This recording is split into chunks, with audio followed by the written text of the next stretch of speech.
Hey everyone, Joe here and welcome to my channel. So we're going to do something a little different today. I'm going to read a scary book. Each episode is going to be one chapter of the book. There's 9 chapters of this book, so that's 9 episodes. I'm going to be reading a book by Shirley Jackson called The Haunting of Hill House. You might have heard of it before, whether it's from the TV series or from the films or the book itself. I've read the book before, I absolutely loved the book, but it was ages ago and I was going to read it again anyway so I could remember a lot of the details, and I thought, well, if I'm going to read it I might as well share it with you guys as well. I'm sure if Shirley Jackson didn't die in 1965 at the age of 48 in her sleep, such a young age, she would have written many more books and they could possibly have competed with the best ghost story of all time, and I'm excited to be reading this and I hope you guys are excited to be listening to it. So this could be part of a series, I don't know, scary tales to tell in the dusk or whatever time of day or night it is. I don't know yet, but if you're interested in this and you like it, or you want me to read any other horror books in particular, anything from Stephen King, Battle Royale, there's loads of books I could read, or it could be any book, doesn't have to be horror. If there's anything you're interested in, let me know. So let's just get started with the first episode. Let's get going. The Haunting of Hill House by Shirley Jackson.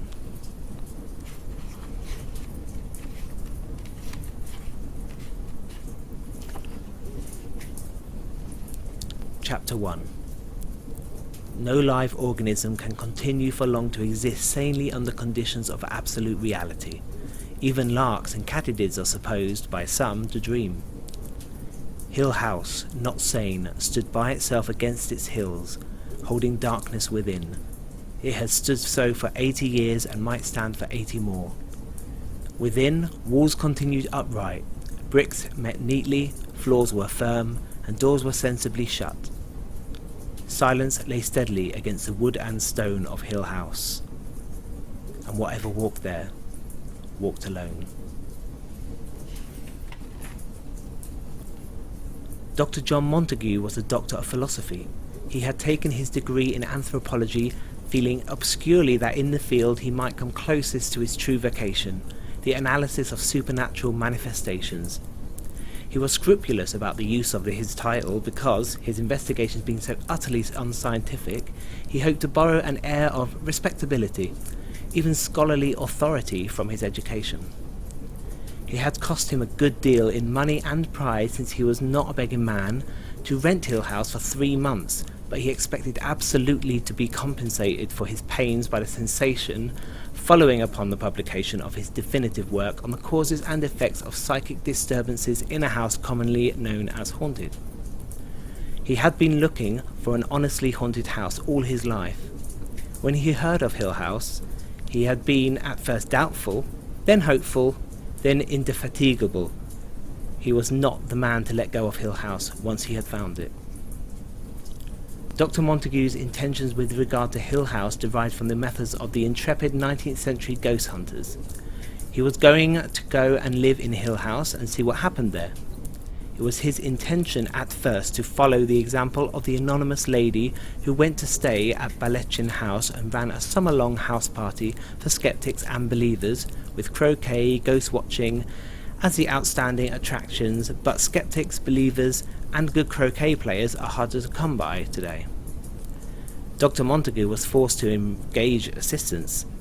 Perhaps the leisurely ways of Victorian life lent themselves more agreeably to the devices of psychic investigation, or perhaps the painstaking documentation of phenomena has largely gone out as a means of determining actuality. At any rate, Dr. Montague had not only to engage assistants, but to search for them. Because he thought of himself as careful and conscientious, he spent considerable time looking for his assistants. He combed the records of the psychic societies, the back files of sensational newspapers, the reports of parapsychologists, and assembled a list of names of people who had, in one way or another, at one time or another, no matter how briefly or dubiously, been involved in abnormal events. From his list, he first eliminated the names of people who were dead. when he had then crossed off the names of those who seemed to him publicity seekers, of subnormal intelligence, or unsuitable because of a clear tendency to take the centre of the stage, he had a list of perhaps a dozen names. Each of these people then received a letter from Dr. Montagu extending an invitation to spend all or part of a summer at a comfortable country house, old but perfectly equipped with plumbing, electricity, central heating and clean mattresses. The purpose of their stay, the letter stated clearly, was to observe and explore the various unsavoury stories which had been circulated about the house for most of its 80 years of existence. Dr. Montagu's letters did not openly say that Hill House was haunted, because Dr. Montagu was a man of science, and until he had actually experienced a psychic manifestation in Hill House, he would not trust his luck too far. Subsequently, his letters had a certain ambiguous dignity calculated to catch at the imagination of a very special sort of reader. To his dozen letters, Dr. Montagu had 4 replies, the other 8 or so candidates having presumably moved and no forwarding address, or possibly having lost interest in the supernormal, or even perhaps never having existed at all.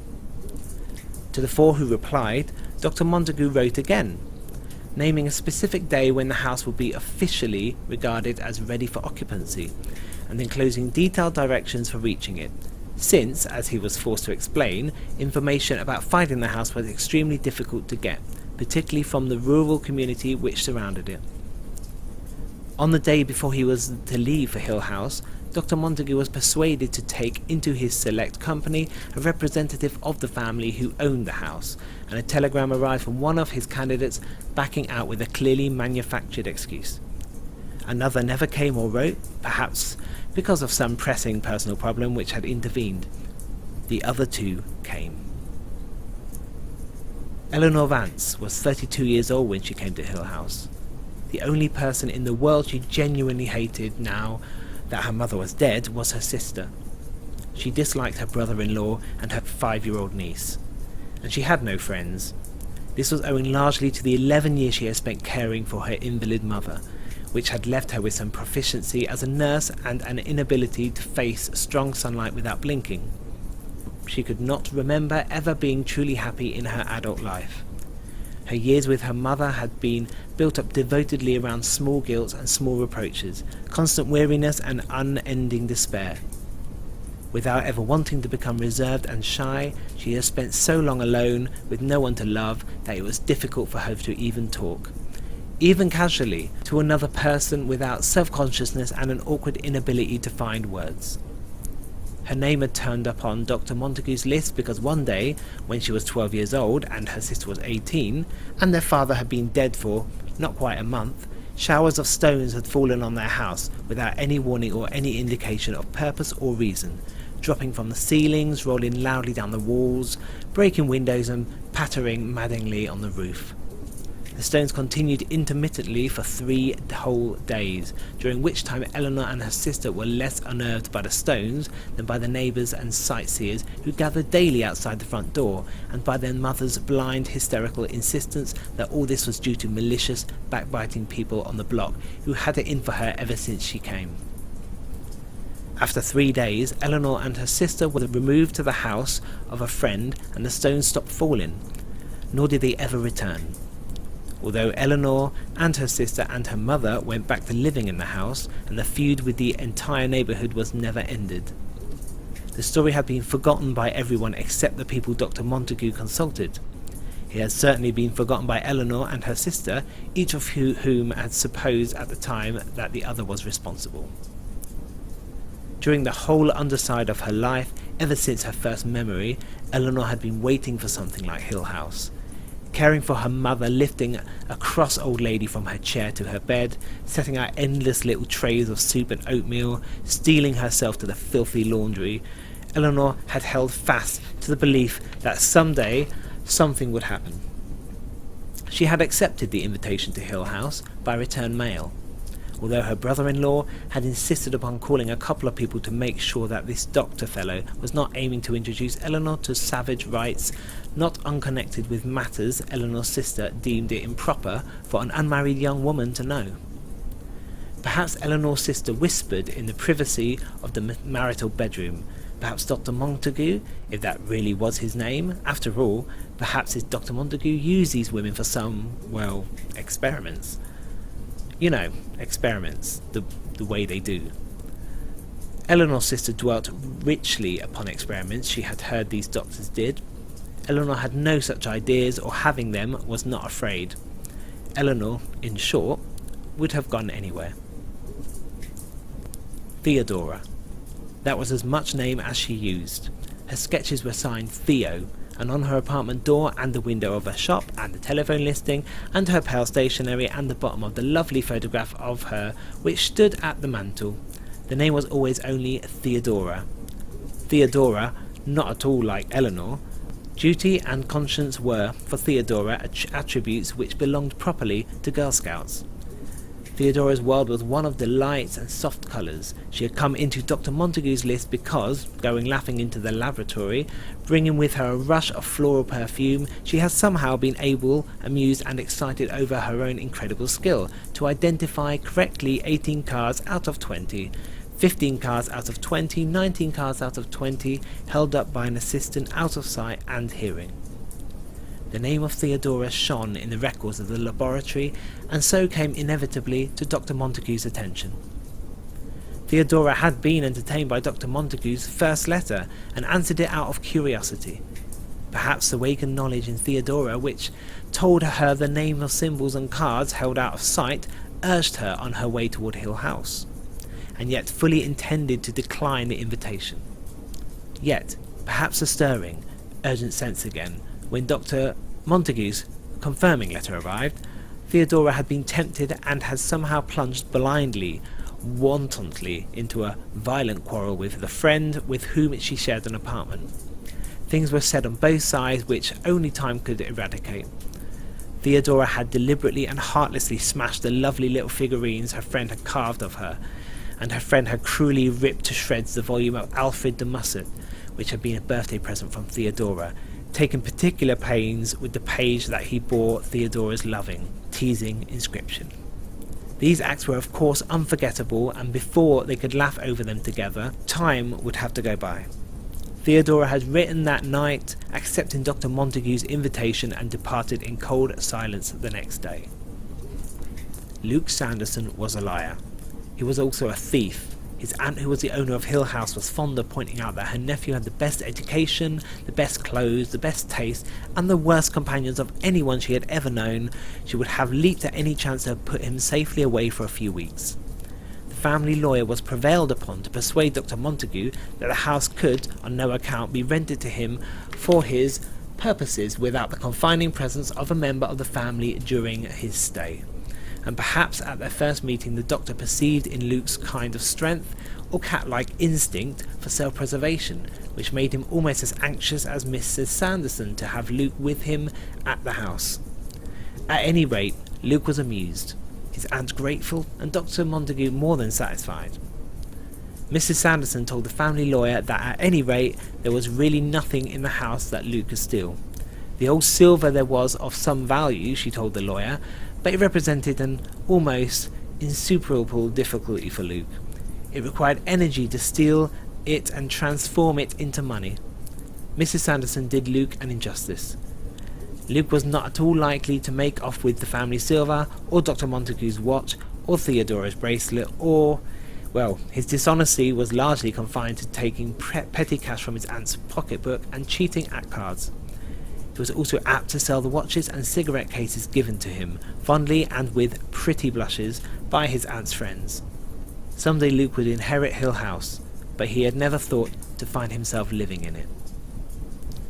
"I just don't think she should take the car is all," Eleanor's brother-in-law said stubbornly. "It's half my car," Eleanor said. "I helped pay for it." "I just don't think she should take it at all," her brother-in-law said. He appealed to his wife. "It isn't fair that she should have use of it for the whole summer and us have to do without." "Carrie drives it all the time, and I've never even been out of the garage," Eleanor said. "Besides, you'll all be in the mountains all summer and you can't use it there. Carrie, you know you won't be able to use the car in the mountains." "But suppose poor little Linny got sick or something, and we needed a car to get her to a doctor." It's half my car, Eleanor said. I mean, to take it. Suppose even Carrie got sick. Suppose we couldn't get a doctor and needed to go to hospital. I want it. I mean to take it. I don't think so, Carrie spoke slowly, deliberately. We don't know where you're going, do we? We haven't seen fit to tell us very much about all this, have you? I don't think I can see my way clear to letting you borrow my car. It's half my car. No, Carrie said. You may not. Right. Eleanor's brother-in-law nodded. We need it, like Carrie says. Carrie smiled slightly. I'll never forgive myself, Eleanor. If I lent you the car and something happened, how do we know that we can trust this doctor fellow? You're still a young woman, after all, and the car is worth a good deal of money. Well now, Carrie, I did call Homer in the credit office, and he said this fellow was in good standing at some college or other. Carrie said, still smiling, Of course, there is every reason to suppose that he is a decent man, but Eleanor does not choose to tell us where she is going or how to reach her if we want the car back. Something could happen, and we might never know. Even if Eleanor, she went on deliberately addressing her teacup, even if Eleanor is prepared to run off to the ends of the earth, at the invitation of any man, there is still no reason why she should be permitted to take my car with her. It's half my car. Suppose poor little Linny got sick up there in the mountains with nobody around, no doctor. In any case, Eleanor, I'm sure that I am doing what Mother would have thought best. Mother had confidence in me and would certainly never have approved my letting you run wild, going off heaven knows where in my car. Or suppose even I got sick up there I'm sure Mother would have agreed with me, Eleanor. Besides, Eleanor's brother-in-law said, struck by a sudden idea, how do we know she'll bring it back in good condition? There has to be a first time for everything, Eleanor told herself. She got out of the taxi very early in the morning, trembling because by now, perhaps, her sister and her brother-in-law might be stirring with the first faint proddings of suspicion. She took her suitcase quickly out of the taxi while the driver lifted out the cardboard carton which had been on the front seat. Eleanor overtipped him, wondering if her sister and brother-in-law were following. Were perhaps even now into the street and telling each other, There she is. Just as we thought. The thief. There she is. She turned in haste to go into the huge city garage where the car was kept, glancing nervously towards the ends of the street. She crashed into a little old lady, sending packages in all directions, and saw, with dismay, a bag upset and break on the sidewalk, spilling out a broken piece of cheesecake, tomato slices, and a hard roll. Damn you, the little lady screamed, her face pushed up close to Eleanor's. I was taking it home. Damn you. I'm so sorry, Eleanor said. She bent down, but as it did not seem possible to scoop up the fragments of tomato and cheesecake and shove them somehow back into the broken bag, the old lady scowling down and snatching up her other packages before Eleanor could reach them, and at last Eleanor rose, smiling in convulsive apology. I'm really sorry, she said. Damn you, the little old lady said, but more quietly. I was taking it home for my little lunch, and now, thanks to you. Perhaps I could pay. Eleanor took hold of her pocketbook, and the little lady stood very still and thought. I couldn't take money, just like that, she said at last. I didn't buy the things, you see. They were left over. She snapped her lips angrily. You should have seen them, the ham they had in them, she said. But someone else got that, and the chocolate cake, and the potato salad, and the little candies and the little paper dishes. I was too late on everything, and now... She and Eleanor both glanced down at the mess on the sidewalk, and the little lady said, So you see, I couldn't take the money. Not money just from your hand, not for something that was left over. May I buy you something to replace this then? I'm in a terrible hurry, but if we could find some place that's open... The little old lady smiled wickedly. I've still got this anyway, she said, and she hugged one package tight. You may pay for my taxi fare home, she said. Then no one else will likely be to knock me down. Gladly, Eleanor said, and turned to the taxi driver who had been waiting interested. Can you take this lady home, she asked.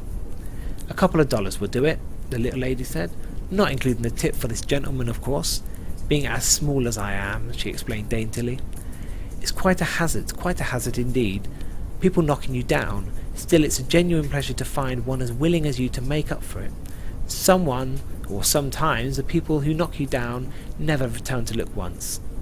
With Eleanor's help, she climbed into the taxi with her packages, and Eleanor took $2.50 piece from her pocketbook and handed it to the little lady, who clutched them tight into her tiny hand. "All right, sweetheart," the taxi driver said. "Where do you want to go?" The little lady chuckled. "I'll tell you after we start," she said. And then to Eleanor, "Good luck to you, dearie. Watch out from now on that you don't go knocking people down." "Goodbye," Eleanor said. "I'm really, really sorry." "That's fine then," the little lady said, waving at her as the taxi pulled away from the curb. "I'll be praying for you, dearie." Well, Eleanor thought, staring after the taxi, there's one person anyway who will be praying for me. One person anyway. It was the first genuinely shining day of summer, a time of year which brought Eleanor always to aching memories of her early childhood, when it seemed to be summer all the time. She could not remember a winter before her father's death on a cold, wet day. She had taken to wondering lately, during these swift-counted years, what had been done with all those wasted summer days. How could she have spent them so wantonly?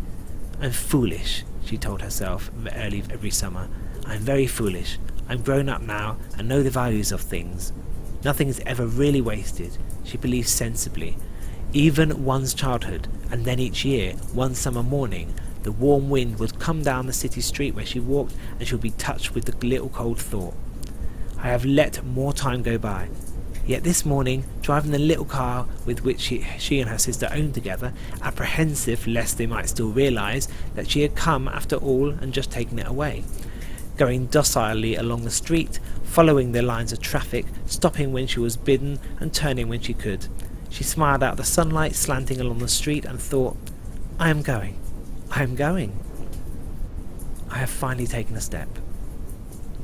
Always before, when she had her sister's permission to drive the little car, she had gone cautiously, moving with extreme care to avoid even the slightest scratch or mar which might irritate her sister. But today, with her carton on the back seat and her suitcase on the floor, her gloves and pocketbook and light coat on the seat beside her, the car belonged to her, entirely to her, a little contained world all of her own. I'm really going, she thought. At the last traffic light in the city, before she turned to go onto the great highway out of town, she stopped, waiting, and Dr. Montague's letter slid out of her pocketbook. I will not even need a map, she thought. He must be a very careful man. Route 39 to Ashton, the letter said, and then turn left onto Route 5 going west. Follow this for a little less than 30 miles and you will come to the small village of Hillsdale. Go through Hillsdale to the corner with a gas station on the left and a church on the right, and then turn left here onto what seems like to be a narrow country road. You will then be going up to the hills and the road is very poor. Follow this road to the end, about 6 miles, and you will come to the gates of Hill House. I am making these directions so detailed because it's advisable to stop in Hillsdale to ask your way. The people there are rude to strangers and openly hostile to anyone inquiring about Hill House. I am very happy that you will be joining us in Hill House and will take the great pleasure in making your acquaintance on Thursday, the 21st of June. The light changed. She turned onto the highway and was free of the city. No one, she thought, can catch me now. They don't even know which way I'm going. She had never driven far alone before. The notion of dividing her lovely journey into miles and hours was silly. She saw it, bringing her car with precision between the line on the road and the lines of trees beside the road. As a passage of moments, each one new, carrying her along with them, taking her down a path of incredible novelty to a new place. The journey itself was her positive action, her destination vague, unimagined, perhaps non-existent. She meant to savour each turn of her travelling, loving the road and the trees and the houses and the small ugly towns, reassuring herself with the notion that she might take it into her head to stop just anywhere and never leave again. She might pull her car onto the side of the highway, although that was not allowed, she told herself. She would be punished if she really did, and leave it behind while she wandered off past the trees into the soft welcoming country beyond. She might wander till she was exhausted, chasing butterflies or following a stream, and then came a nightfall at the hut of some poor woodcutter who would offer her shelter. She might take her home forever in East Barrington or Desmond or the incorporated village of Burke. She might never leave the road at all, but just hurry on until the wheels of the car were worn to nothing and she had come to the end of the world. And, she thought, I might just go along to Hill House, where I am expected and where I am being given shelter and room and board and a small token salary in consideration of forsaking my commitments and involvements in the city and running away to see the world. I wonder what Dr. Montague is like. I wonder what Hill House is like. I wonder who else will be there. She was well away from the city now, watching for turning onto Route 39, that magic thread of road Dr. Montague had chosen for her, out of the roads of the world, to bring her safely to him and to Hill House. No other road could lead her from where she was to where she wanted to be. Dr. Montague was confirmed, made fallible, under the sign which pointed the way to Route 39 was another sign saying, Ashton, 121 miles. The road, her intimate friend now, turned and dipped, going around turns where surprises waited. Once a cow regarding her over the fence, once seeing curious dog, down into hollows where small towns lay, past fields and orchards. On the main street of one village she passed a vast house, pillared and walled, with shutters over the windows and a pair of stone lions guarding the steps, and she thought that perhaps she might live there, dusting the lions with each morning and patting their heads good night. Time is beginning this morning in June, she assured herself, but it is a time of strangely new and of itself. In these few seconds I have lived a lifetime in a house with 2 lions in front. Every morning I swept the porch and dusted the lions, and every evening I patted their heads good night, and once a week I washed their faces and manes and paws with warm water and soda and cleaned between their teeth with a swab.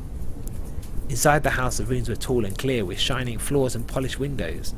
A little dainty old lady took care of me, moving starchily with a silver tea service on a tray and bringing me a glass of elderberry wine every evening for my health's sake. I took my dinner alone in the long, quiet dining room and the gleaming table, and between the tall windows and the white panelling of the walls shone in the candlelight, I dined upon a bird with radishes from the garden, and homemade plum jam. When I slept it was under a canopy of white organdy, and the nightlight guarded me from the hall. People bowed to me on the way to the streets of the town because everyone was very proud of my lions when I died. She had left the town far behind by now, and was going past dirty, closed lunch stands and torn signs. There had been a fair somewhere near here once, long ago, with motorcycle races. Signs still carried fragments of words. Dare, one of them read, and another, evil, and she laughed at herself, perceiving how she sought out omens everywhere. The word is daredevil. Eleanor, daredevil drivers, and she slowed her car because she was driving too fast and might reach Hill House too soon. At one spot she stopped altogether, beside the road, to stare in disbelief and wonder. Along the road for perhaps a quarter of a mile she had been passing and admiring a row of splendid tended oleanders, blooming pink and white in a steady row. Now she had come to the gateway they protected, and past the gateway the trees continued. The gateway was no more than a pair of ruined stone pillars, with a road leading away between them into empty fields. She could see the oleander trees cut away from the road and ran up each side of a great square, and she could see all the way to the farther side of the square, which was a line of oleander trees seemingly going along a little river. Inside the oleander square there was nothing, no house, no building, nothing, but a straight road going across ending at the stream. Now, what was here, she wondered? What was here and is gone? Or what was going to be here and never came? Was it going to be a house or a garden or an orchard? Were they driven away forever, or are they coming back? Oleanders are poisonous, she remembered. Could they be here guarding something? Will I, she thought? Will I get out my car and go between the ruined gates, and then, once I am in the magic of the Oleander Square, find that I have wandered into a fairyland, protected poisonally from the eyes of people passing. Once I have stepped between the magic gateposts, will I find myself through the protected barrier, the spell broken? I will go into a sweet garden with fountains and low benches and roses trained over arbours, and find one path jewelled, perhaps, with rubies and emeralds, soft enough for a king's daughter to walk upon with her little sandalled feet. And it will lead me directly to the palace which lies under a spell. I will walk up low stone steps, past stone lions guarding, and into a courtyard where fountain plays and the queen waits weeping for the princess to return. She will drop her embroidery when she sees me and cry out to the palace servants, stirring at last after their long sleep to prepare a great feast, because the enchantment is ended and the palace is itself again. And we shall live happily ever after. No, of course, she thought, turning to stare at her car again. Once the palace becomes visible and the spell is broken, the whole spell will be broken, and the countryside outside the oleanders will return in its proper form, fading away, towns and signs and cows, into a soft green picture from a fairy tale.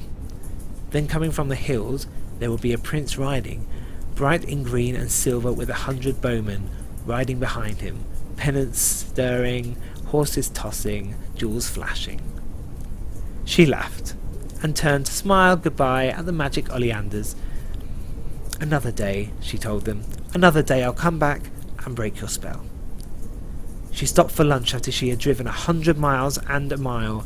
She found a country restaurant which advertised itself as an old mill, and found herself seated, incredibly, upon a balcony over a dashing stream, looking down upon wet rocks and the intoxicating sparkle of moving water, with a cut-glass bowl of cottage cheese on the table before her and corn sticks in a napkin.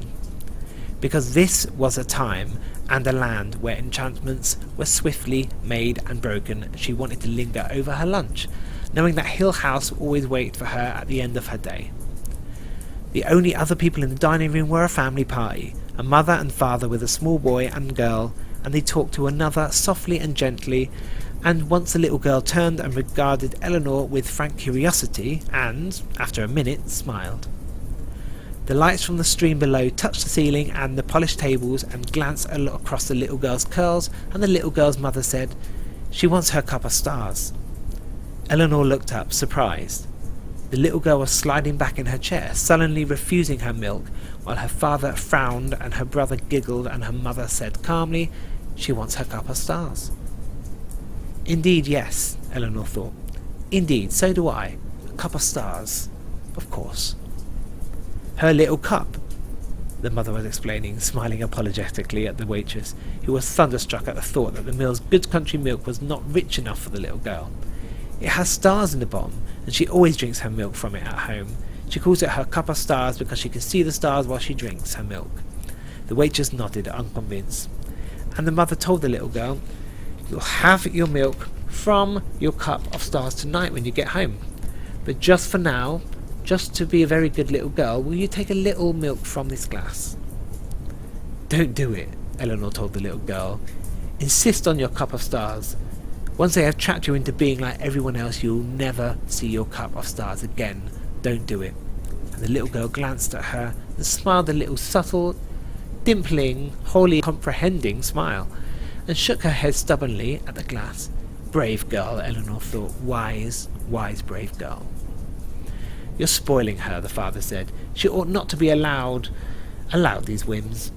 "Just this once," the mother said. She put down the glass of milk and touched this little girl gently on the head. "Eat your ice cream," she said. When they left, the little girl waved goodbye to Eleanor, and Eleanor waved back, sitting in joyful loneliness to finish her coffee while the gay streams tumbled along below her. "I've not very much further to go," Eleanor thought. "I'm more than halfway there. Journey's end," she thought, and far back in her mind, sparkling like the little stream, a tag end of tune danced through her head, bringing distantly a word or so. "In delay there lies no plenty," she thought. "In delay there lies no plenty." She nearly stopped forever just outside Ashton, because she came to a tiny cottage buried in the garden. I could live there all alone, she thought, slowing the car to look down the winding garden path to the small blue front door with, perfectly, a white cat on the step. No one could ever find me here, either. behind all those roses, and just to make sure I would plant out oleanders by the road. I will light a fire in the cool evenings and toast apples at my own hearth. I will raise white cats and sew white curtains for the windows, and sometimes come out of my door to go to the store to buy cinnamon and tea and thread. People will come to me to have their fortunes told, and I will brew love potions for sad maidens. I will have a robin. But the cottage was far behind, and it was time to look for her new road, so carefully charted by Dr. Montague. Turn left onto Route 5, going west, his letter said, and, as efficiently and promptly as though he had been guiding her from some spot far away, moving her car with the controls in his hands, it was done. She was on Route 5, going west, and her journey was nearly done. In spite of what he said, though, she thought, I will stop in Hillsdale for a minute just for a cup of coffee, because I cannot bear to have my long trip end so soon. It was not really disobeying, anyway. The letter said it was inadvisable to stop in Hillsdale to ask the way, not forbidden to stop for coffee, and perhaps, if I don't mention Hill House, I will not be doing any wrong. Anyway, she thought, obscurely, it's my last chance. Hillsdale was upon her before she knew it, a tangled, disorderly mess of dirty houses and crooked streets. It was small. Once she had come onto the main street, she could see the corner at the end with the gas station and the church. There seemed to be only one place to stop for coffee, and that was an unattractive diner. But Eleanor was bound to stop in Hillsdale, and so she brought her car to the broken curb in front of the diner and got out. After a minute's thought, with a silent nod to Hillsdale, she locked the car, mindful of her suitcase on the floor and the carton on the back seat. I will not spend long in Hillsdale, she thought, looking up and down the street, which managed, even in the sunlight, to be dark and ugly. A dog slept uneasily in the shade against the wall. A woman stood in a doorway across the street and looked at Eleanor, and two young boys lounged against the fence, elaborately silent. Eleanor, who was afraid of strange dogs and jeering women and young hoodlums, went quickly into the diner, clutching her pocketbook and her car keys. Inside she found the counter with a chinless, tired girl behind it, and a man sitting at the end eating. She wondered briefly how hungry he must have been to come here at all. When she looked at the grey counter and the smeared glass bowl over a plate of doughnuts, "Coffee," she said to the girl behind the counter, and the girl turned wearily and tumbled down a cup from the piles on the shelves. "I'll have to drink this coffee because I said I was going to," Eleanor told herself sternly, "but next time I will listen to Dr. Montague." There was some elaborate joke going on between the man eating and the girl behind the counter. When she set Eleanor's coffee down, she glanced at him and half smiled, and he shrugged. And then the girl laughed. Eleanor looked up, but the girl was examining her fingernails and the man was wiping his plate with bread. Perhaps Eleanor's coffee was poisoned. It certainly looked it. Determined the plum village of Hillsdale to its lowest depths, Eleanor said to the girl, "I will have one of those doughnuts too, please." And the girl, glancing sideways at the man, slid one of the doughnuts into a dish and set it down in front of Eleanor, and laughed when she caught another look from the man. "This is a pretty little town," Eleanor said to the girl. "What's it called?" The girl stared at her. Perhaps no one had ever had the audacity to call Hillsdale a pretty little town. After a moment the girl looked again at the man as though calling for confirmation and said, "Hillsdale." "Have you lived here long?" Eleanor asked. "I'm not going to mention Hill House," she assured Dr. Montague, far away. I want to waste a little time." "Yeah," the girl said. "It must be pleasant living in a small town like this. I come from the city." "Yeah." "Do you like it here?" "It's all right," the girl said. She looked again at the man, who was listening carefully. "Not much to do." "How large a town is it?" "Pretty small. You want more coffee?" This was addressed to the man, who was rattling his cup against his saucer, and Eleanor took a first shuddering sip of her own coffee, and wondering how she could possibly want more. "Do you have a lot of visitors around here?" she asked, when the girl had filled the coffee cup and gone back to lounge against the shelves. "Tourists, I mean." "What for?" For a minute the girl flashed at her, from what might have been an emptiness greater than Eleanor had ever known. "Why would anyone come here?" She looked sullenly at the man and added, "There's not even a movie." "But the hills are so pretty, mostly with small out-of-the-way towns like this one. You'll find city people who have come and built themselves homes up in the hills for privacy. The girl laughed shortly. Not here they don't. Or remodelling old houses. Privacy, the girl said, and laughed again. It just seems surprising, Eleanor said, feeling the man looking at her. Yeah, the girl said. If they put in a movie, even. I thought, Eleanor said carefully, that I might even look around. Old houses are usually cheap, and it's fun to make them over. Not around here, the girl said. Then, Eleanor said, there are no old houses around here, back in the hills. Nope. The man rose, taking change from his pocket, and spoke for the first time. People leave this town, he said. They don't come here. When the door closed behind him, the girl turned her flat eyes back to Eleanor, almost resentfully, as though Eleanor, with her chatter, had driven the man away. He was right, she said finally. They go away. The lucky ones. Why don't you run away? Eleanor asked her, and the girl shrugged. Would I be any better off? She asked. She took Eleanor's money without interest and returned the change. Then with another of her quick flashes, she glanced at the empty plates at the end of the counter and almost smiled. He comes in every day, she said. When Eleanor smiled back and started to speak, the girl turned her back and busied herself with the cups on the shelves, and Eleanor, feeling herself dismissed, rose gratefully from her coffee and took up her car keys and her pocketbook. Goodbye, Eleanor said, then the girl, back still turned, said, Good luck to you. I hope you find your house.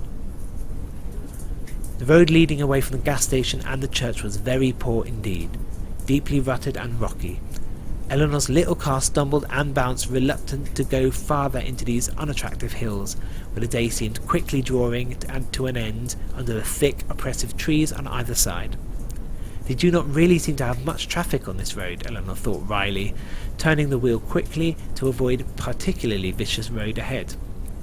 6 miles of this, and it will not do the car any good, and for the first time in hours she thought of her sister and laughed. By now they would surely know that she had taken the car and gone, but they would not know where, and they would not be telling each other incredulously that they would never have suspected it of Eleanor. I would never have suspected it of myself, she thought, laughing still.